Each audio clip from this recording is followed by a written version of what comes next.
हरे कृष्णा। तो अभी हम भगवद गीता के चौथे अध्याय के अंतर्गत श्लोक संख्या 7 पर विचार करेंगे। यदा यदा हि धर्मस्य ग्लानिर्भवति भारत अभ्युत्थानम् अधर्मस्य तदात्मानं सृजाम्यहम्। तो यहाँ पर भगवान कह रहे हैं यदा यदा हि धर्मस्य, जब जब धर्म की ग्लानि, ग्लानि का अर्थ है तिरस्कार, तो जब जब धर्म का तिरस्कार होता है, अभ्युत्थानम अधर्मस्य, और अधर्म का उत्थान होता है, अधर्म बढ़ता है, अधर्म ऊपर उठता है, तदा आत्मानम सृजाम्यहम्, तब मैं अपना सृजन करता हूँ, यानी अपने को प्रकट करता हूँ। अब हम सुनेंगे प्रभुपाद तात्पर्य में क्या लिखते हैं, श्रील प्रभुपाद की जय। यहाँ पर सृजामि शब्द महत्वपूर्ण है। सृजामि सृष्टि के अर्थ में नहीं प्रयुक्त हो सकता, क्योंकि पिछले श्लोक के अनुसार भगवान के स्वरूप या भगवान के शरीर की सृष्टि नहीं होती, क्योंकि उनके सारे स्वरूप शाश्वत रूप से विद्यमान रहने वाले हैं।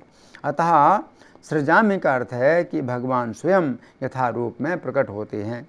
यद्यपि भगवान कार्यक्रमानुसार अर्थात ब्रह्मा के एक दिन में 7वें मनु के 28वें युग में द्वापर के अंत में प्रकट होते हैं, किंतु वे इस नियम का पालन करने के लिए बाध्य नहीं हैं, क्योंकि वे स्वेच्छा से कर्म करने के लिए स्वतंत्र हैं। अतः जब भी अधर्म की प्रधानता तथा धर्म का लोप होने लगता है तो वे स्वेच्छा से प्रकट होते हैं। धर्म के नियम वेदों में दिए हुए हैं, और यदि इन नियमों के पालन में कोई त्रुटि आती है तो मनुष्य अधार्मिक हो जाता है। श्रीमद् भागवत में बताया गया है कि ऐसे नियम भगवान के नियम हैं, केवल भगवान ही किसी धर्म की व्यवस्था कर सकते हैं। वेद भी मूलतः ब्रह्मा के हृदय में से भगवान द्वारा उच्चरित माने जाते हैं। अतः धर्म के नियम भगवान के प्रत्यक्ष आदेश हैं। धर्मम तो साक्षात भगवत प्रणीतम। भगवद गीता में आद्योपांत इन्हीं नियमों का संकेत है। वेदों का उद्देश्य परमेश्वर के आदेशानुसार ऐसे नियमों की स्थापना करना है, और गीता के अंत में भगवान स्वयं आदेश देते हैं कि सर्वोच्च धर्म उनकी ही शरण ग्रहण करना है। वैदिक नियम जीव को पूर्ण शरणागति की ओर अग्रसर कराने वाले हैं, और जब भी असुरों द्वारा इन नियमों में व्यवधान आता है तभी भगवान प्रकट होते हैं। श्रीमद् भागवत पुराण से हम जानते हैं कि बुद्ध श्री कृष्ण के अवतार हैं, जिनका प्रादुर्भाव उस समय हुआ जब भौतिकतावाद का बोलबाला था, और भौतिकतावादी लोग वेदों को प्रमाण बनाकर उसकी आड़ ले रहे थे। यद्यपि वेदों में विशिष्ट कार्यों के लिए पशु बलि के विषय में कुछ सीमित विधान थे, किंतु आसुरी वृत्ति वाले लोग वैदिक नियमों का संदर्भ दिए बिना पशु बलि को अपनाए हुए थे। भगवान बुद्ध इस अनाचार को रोकने तथा अहिंसा के वैदिक नियमों की स्थापना करने के लिए अवतरित हुए। अतः भगवान के प्रत्येक अवतार का विशेष उद्देश्य होता है, और इन सब का वर्णन शास्त्रों में हुआ है। ये तथ्य नहीं है कि केवल भारत की धरती में भगवान अवतरित होते हैं। वे कहीं भी और किसी भी काल में इच्छा होने पर प्रकट हो सकते हैं। वे प्रत्येक अवतार लेने पर धर्म के विषय में उतना ही कहते हैं जितना कि उस परिस्थिति में जन समुदाय विशेष समझ सकता है, लेकिन उद्देश्य एक ही रहता है, लोगों को ईश भावना भावित करना तथा धार्मिक नियमों के प्रति आज्ञाकारी बनाना। कभी वे स्वयं प्रकट होते हैं तो कभी अपने प्रामाणिक प्रतिनिधि को अपने पुत्र या दास के रूप में भेजते हैं, या वेश बदलकर स्वयं ही प्रकट होते हैं। भगवद गीता के सिद्धांत अर्जुन से कहे गए थे, अतः वे किसी भी महापुरुष के प्रति हो सकते थे, क्योंकि अर्जुन संसार के अन्य भागों के सामान्य पुरुषों की अपेक्षा अधिक जागरूक थे। 2 और 2 मिलकर 4 होते हैं। ये गणितीय नियम प्राथमिक कक्षा के विद्यार्थी के लिए उतना ही सत्य है जितना कि उच्च कक्षा के विद्यार्थी के लिए। तो भी गणित उच्चतर तथा निम्न स्तर का उच्च स्तर तथा निम्न स्तर का होता है। अतः भगवान प्रत्येक अवतार में एक जैसे सिद्धांतों की शिक्षा देते हैं जो परिस्थिति के अनुसार उच्च या निम्न प्रतीत होते हैं। जैसा कि आगे बताया जाएगा, धर्म के उच्चतर सिद्धांत चारों वर्णाश्रमों को स्वीकार करने से प्रारंभ होते हैं। अवतारों का एकमात्र उद्देश्य सर्वत्र कृष्ण भावनामृत को उद्बोधित करना है। परिस्थिति के अनुसार वो ये भावनामृत प्रकट तथा अप्रकट होता है। तो यहाँ पर प्रभुपाद का तात्पर्य समाप्त हुआ। अब हम सुनेंगे श्री भगवान ने कहा में इस श्लोक की कैसी व्याख्या हुई है। इस श्लोक में भगवान अर्जुन से अपने जन्म के अत्यंत महत्वपूर्ण रहस्य का वर्णन कर रहे हैं। पिछले श्लोक में भगवान ने कहा था कि यद्यपि मेरा शरीर जन्म तथा मरण से रहित है, परंतु फिर भी मैं अपनी दिव्य प्रकृति में स्थिर होकर इस भौतिक जगत में जन्म ग्रहण करता हूँ। अब यहाँ पर प्रश्न उठता है कि यदि भगवान इस भौतिक जगत में जन्म ग्रहण करते हैं तो उनका इस भौतिक जगत में जन्म ग्रहण करने का कुछ कारण तो होगा।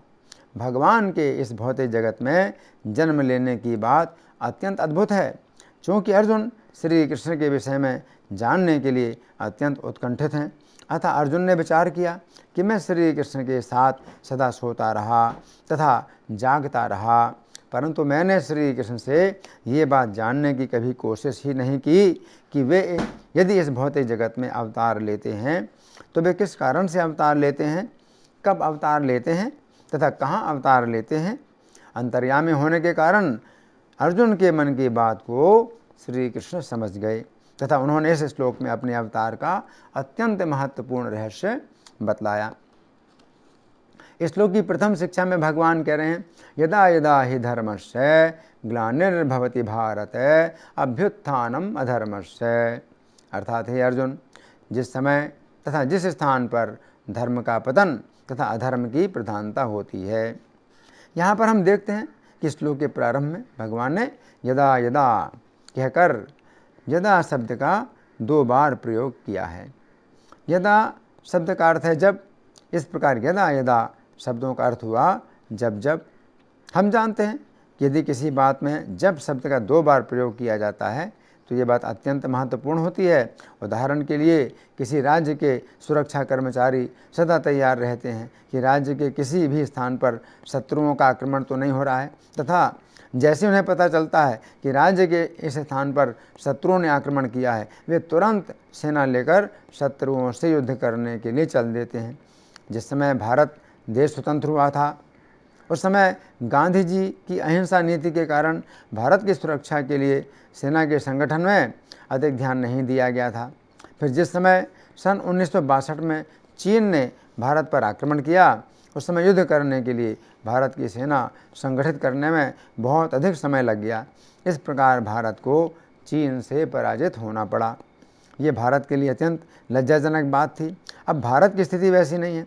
किसी भी राज्य के लिए ये अत्यंत आवश्यक है कि राज्य के सुरक्षा कर्मचारी सदा तैयार रहें कि जिस समय तथा जिस स्थान पर शत्रुओं का आक्रमण हो, वे तुरंत सेना लेकर उसी समय तथा उसी स्थान पर शत्रुओं से युद्ध करने के लिए पहुँचें।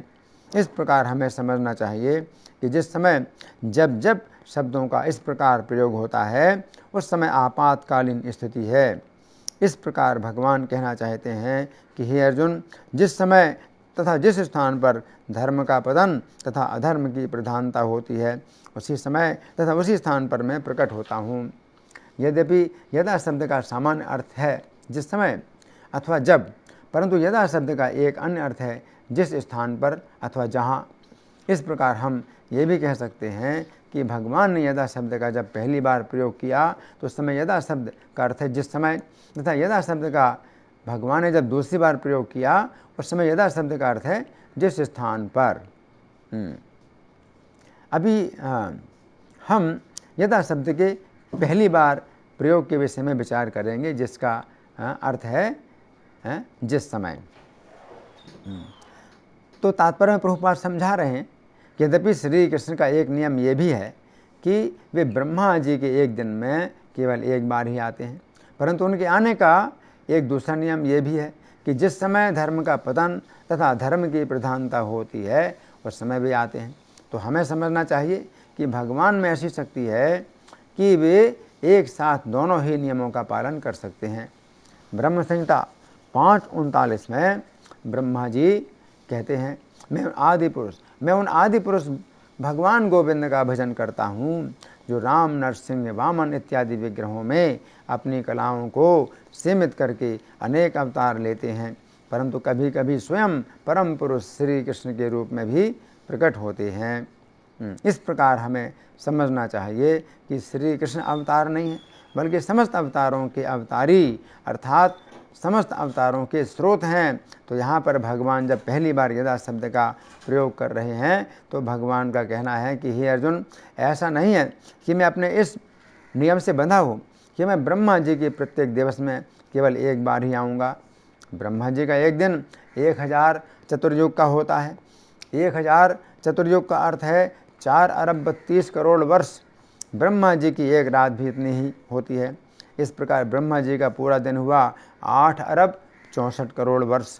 तो ऐसा नहीं है कि मैं 8 अरब 64 करोड़ वर्षों में केवल एक बार ही प्रकट होऊंगा तथा इस अवधि के बीच में यदि धर्म का कुछ नुकसान हो रहा है अथवा अधर्म की प्रधानता हो रही है तो मैं केवल देखता ही रहूँगा। नहीं, ऐसा नहीं है। जिस समय ऐसी आपातकालीन स्थिति होती है उस समय मैं उस स्थिति के अनुसार अपने किसी अवतार को भेजता हूँ। अब हम यदा शब्द के दूसरी बार प्रयोग के विषय में विचार करेंगे, जिसका अर्थ है जिस स्थान पर। उदाहरण के लिए जिस समय भगवान ने मत्स्य अवतार धारण किया था उस समय संपूर्ण पृथ्वी जल में डूब गई थी और मत्स्य भगवान उस प्रलय के समुद्र में राजा सत्यव्रत को एक नौका में बैठाकर तथा उस नौका को अपने सींग से बंधवाकर विहार करते रहे। यद्यपि मत्स्य भगवान भारत के किसी एक स्थान पर प्रकट हुए, परंतु उनका कार्य क्षेत्र तो प्रलय का समुद्र था। जिस समय भगवान ने कच्छप अवतार धारण किया था उस समय मंदर पर्वत क्षीर सागर में डूब रहा था।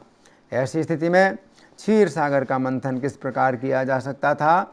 अतः भगवान ने 1,00,000 योजन अर्थात 12 लाख किलोमीटर के विस्तार वाला कच्छप रूप धारण कर मंदर पर्वत को अपनी पीठ पर धारण किया।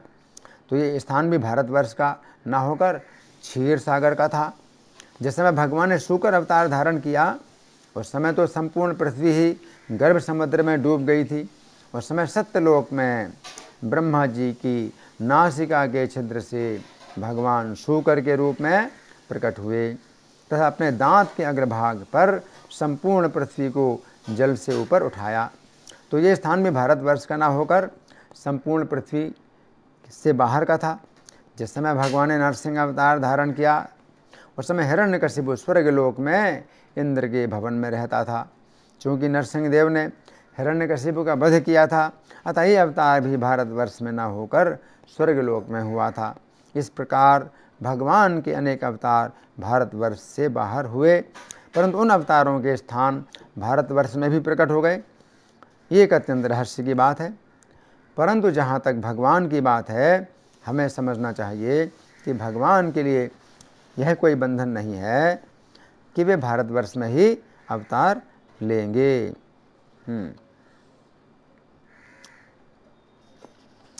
अब धर्म शब्द, भगवान यहाँ धर्म की बात कर रहे हैं। धर्म शब्द का निर्माण 2 शब्दों से हुआ है, धर तथा माँ। धर का अर्थ है वह वस्तु जो हमें धारण करे या रक्षा करे तथा माँ का अर्थ है मृत्यु। इस प्रकार धर्म का अर्थ हुआ वो वस्तु जो मृत्यु के समय अथवा मृत्यु के पश्चात हमारी रक्षा करे।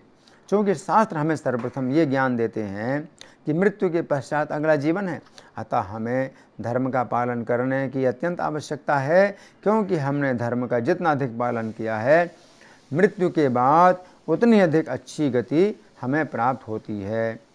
परंतु चूँकि इस समय की शिक्षा में इतना अधिक अज्ञान है कि प्रत्येक शिक्षित व्यक्ति यही सोचता है कि मृत्यु के बाद कोई जीवन ही नहीं है, अतः धर्म की भी कोई आवश्यकता नहीं है। ये तो उसी प्रकार है जैसे कोई व्यक्ति सोचे कि ना ही कोई सरकार है और ना ही कोई सरकारी कानून है, मैं जैसा चाहूँ वैसा ही करूँगा। परंतु क्या होता है, जैसे वो सरकारी कानून के विरुद्ध कार्य करता है, सरकार की ओर से उसे दंड दिया जाता है। उसी प्रकार इस विचार से हमारी रक्षा नहीं होगी कि मृत्यु के बाद कोई जीवन नहीं है। हमारा सबसे पहला कार्य ये होना चाहिए कि हम समझें कि मृत्यु के बाद अगला जीवन है। फिर हमें धर्म के नियमों को समझना चाहिए कि कैसे कर्म धर्म के अंतर्गत हैं, जिनको करने से मृत्यु के बाद हमें अच्छी गति प्राप्त होती है। यहाँ पर भगवान कह रहे हैं यदा यदा ही धर्मस्य ग्लानिर्भवति, अर्थात हे अर्जुन, जब जब धर्म की ग्लानि होती है, ग्लानि शब्द का अर्थ है निर्बलता। हमें समझना चाहिए कि ये संसार एक समुद्र है जिसे हम अपनी शक्ति के द्वारा पार नहीं कर सकते हैं, परंतु यदि समुद्र में कोई पुल बना दे तो समुद्र को पार करना अत्यंत आसान हो जाता है। हम जानते हैं कि मनुष्यों की ये सामर्थ्य नहीं है कि समुद्र में पुल का निर्माण कर सकें, परंतु हाँ, श्री राम ने समुद्र में एक पुल का निर्माण कराया था, जिसके द्वारा संपूर्ण वानर सेना समुद्र के पार हो गई थी।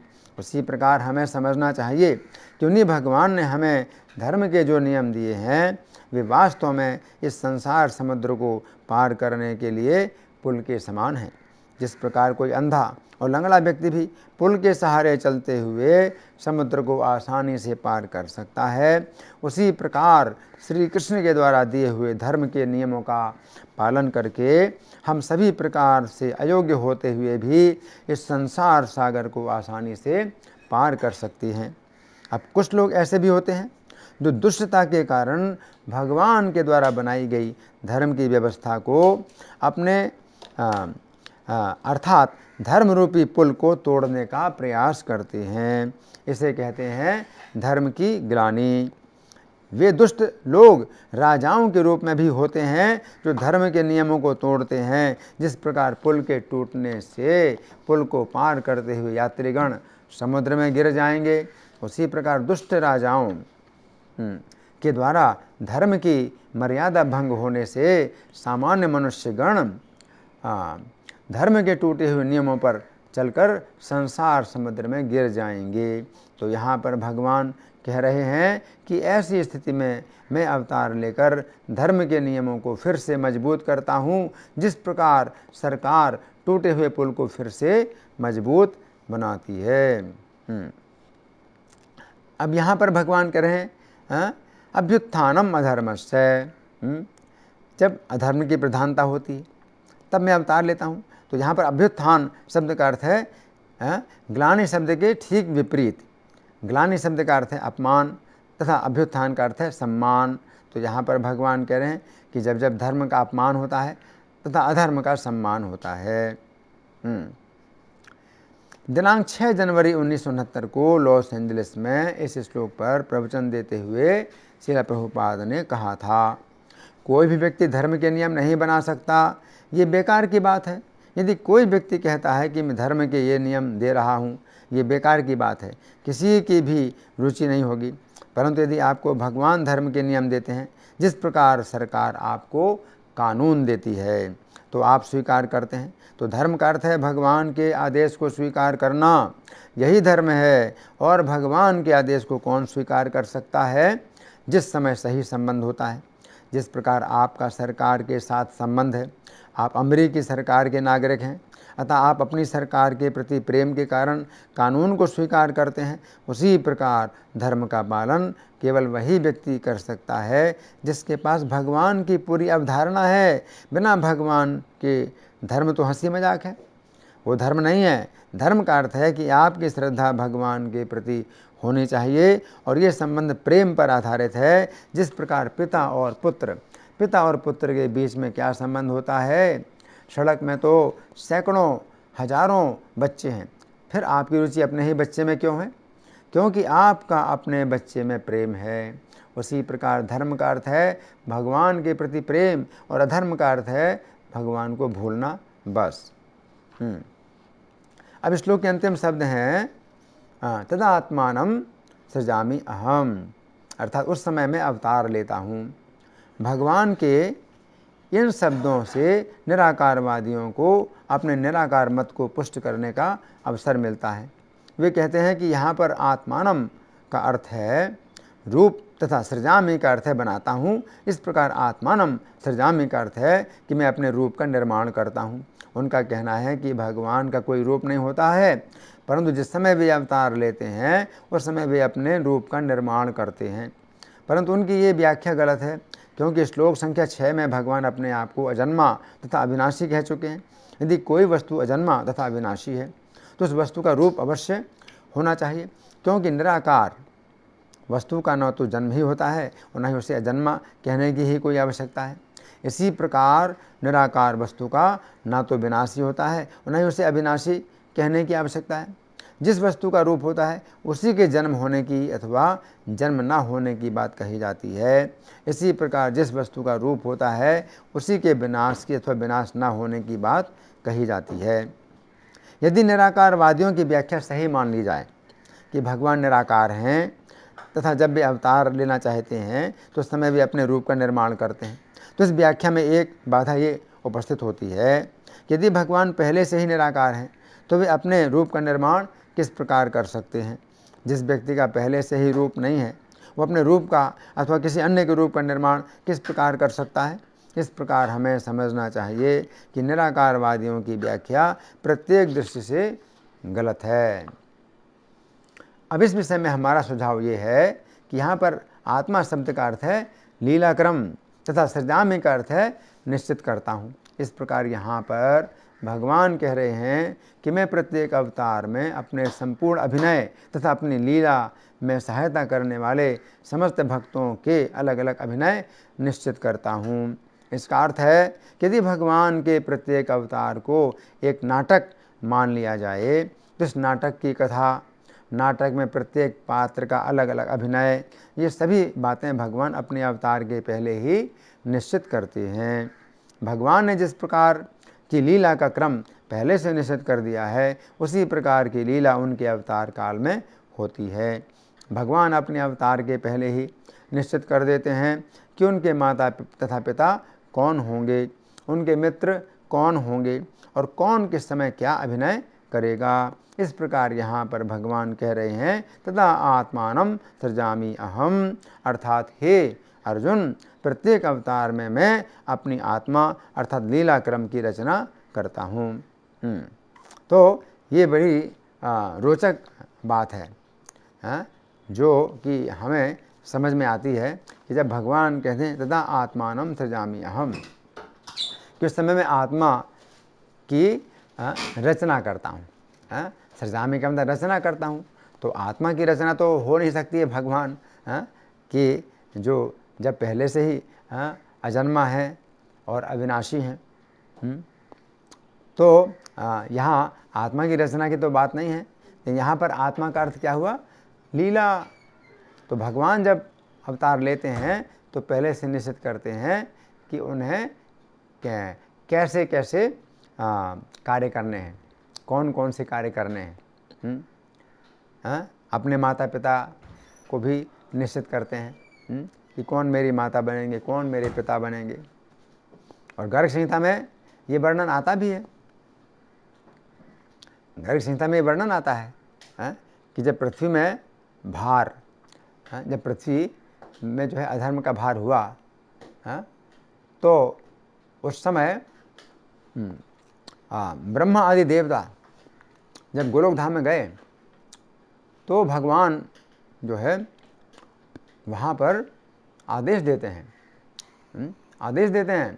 ब्रह्मा जी को आदेश देते हैं, अन्य देवताओं को आदेश देते हैं कि आप लोग पृथ्वी में जाइए और आपको क्या करना है, आपको किस रूप में जन्म लेना है। तो ब्रह्मा जी को भगवान बताते हैं कि आप जो है अनिरुद्ध के रूप में जन्म लेंगे। तो ब्रह्मा जी को भगवान आदेश देते हैं कि आप मेरे पुत्र के रूप में जन्म लेंगे। इसी प्रकार से स्वयंभू मनु, तो वे स्वयंभू मनु किस रूप में अवतार लेंगे भगवान बताते हैं। उसी प्रकार से जो दूसरे देवता हैं तो वो अवतार लेंगे। फिर भगवान ये भी बताते हैं कि उनके अनेक अवतार में जो स्त्रियां उन्हें अपना पति बनाना चाहती थीं, हाँ, तो वे भी इस कृष्ण अवतार में गोपियां बनेंगी। तो उसमें भगवान ने फिर बहुत विस्तार से बताया। तो निश्चित करते हैं, भगवान निश्चित करते हैं, जब श्री राम के अवतार में जो स्त्रियां मिथिला वासिनी स्त्रियां थीं, तो वे चाहती थीं कि जिस प्रकार सीता को उन्होंने अपनी पत्नी बनाया, उसी प्रकार से हमें भी श्री राम अपनी पत्नियां बनाएं। तो उनकी इच्छा पूरी करने के लिए भगवान श्री राम ने उनको वर दिया था कि जब वे श्री कृष्ण के रूप में आएंगे तो वे गोपियां बनेंगी। तो मिथिलापुर वासिनी स्त्रियां भी गोपियां बनी।